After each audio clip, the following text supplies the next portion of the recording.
حضرت عبداللہ بن عمر رضی اللہ تعالیٰ عنہ فرماتے ہیں کہ میرے پاس ایک شخص آیا اور اس نے آ کر مجھ سے سوال کیا۔ وہ سوال کیا تھا؟ وہ کہنے لگا کہ اے عبداللہ بن عمر، کیا آپ نے اپنی ان آنکھوں سے نبی پاک کو دیکھا ہے؟ آپ فرماتے ہیں میں نے اسے جواب دیا، ہاں میں نے اپنی آنکھوں سے نبی پاک کو دیکھا ہے۔ تو فرمایا وہ شخص جھومنے لگا۔ پھر اس نے سوال کیا، کیا آپ نے اپنے ان کانوں سے نبی پاک کی آواز کو سنا ہے؟ آپ فرماتے ہیں میں نے اسے جواب دیا، ہاں میں نے اپنے کانوں سے نبی پاک کی آواز کو سنا ہے۔ فرمایا وہ شخص پھر جھومنے لگا۔ پھر اس نے کہا کہ آپ مجھے یہ بتائیں، کیا آپ نے اپنی اس زبان سے اللہ کے محبوب کے ساتھ کلام کیا ہے؟ آپ فرماتے ہیں میں نے اسے جواب دیا، ہاں میں نے اپنی اس زبان سے اللہ کے محبوب سے کلام بھی کیا ہے۔ فرمایا وہ کہنے لگا مجھے بتائیں، کیا آپ نے اپنے ان ہاتھوں کو نبی پاک کے ہاتھوں میں دے کر بیعت کی ہے؟ کیا یہ ہاتھ نبی پاک کے ہاتھوں میں آئے ہیں؟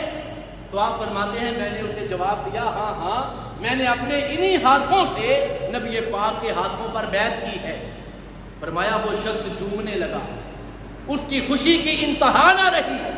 تو آپ فرمانے لگے کہ میں نے اسے کہا کہ اے شخص بیٹھ جا، سن، میں تجھے نبی پاک کا فرمان سناتا ہوں۔ تو یہ باتیں سن کر ہمارے مقدر پر ناز کر رہا ہے کہ ہم نے اپنی آنکھوں سے نبی پاک کو دیکھا ہے، اپنے ہاتھوں کو نبی پاک کے ہاتھوں میں دیا ہے، نبی پاک کی آواز کو اپنے کانوں سے سنا ہے، نبی پاک کے ساتھ ہم نے کلام کیا ہے۔ ٹھیک ہے تو جھوم رہا ہے، لیکن سن جو نبی پاک نے ہمیں ارشاد فرمایا ہے، میں تجھے وہ بات سناتا ہوں۔ فرمایا وہ شخص بیٹھ گیا اور کہنے لگا کہ نبی پاک نے کیا فرمایا ہے؟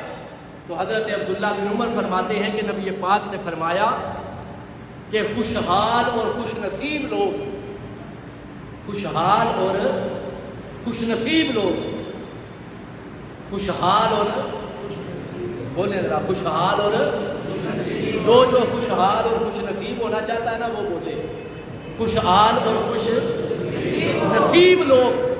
فرمایا وہ ہوں گے جنہوں نے میرے زمانے کو پایا، میری صحبت کو اختیار کیا، میری مجلس میں بیٹھے، وہ لوگ خوش نصیب ہیں اور خوشحال ہیں۔ فرمایا پھر ان کے بعد وہ لوگ خوش نصیب ہیں، خوشحال ہیں جنہوں نے میرے زمانے کو نہیں پایا، میری صحبت میں نہیں بیٹھے، میری مجلس میں نہیں بیٹھے، میرا دیدار نہیں کیا، لیکن اس کے باوجود وہ میرے ہر قول کی تصدیق کرنے والے ہیں۔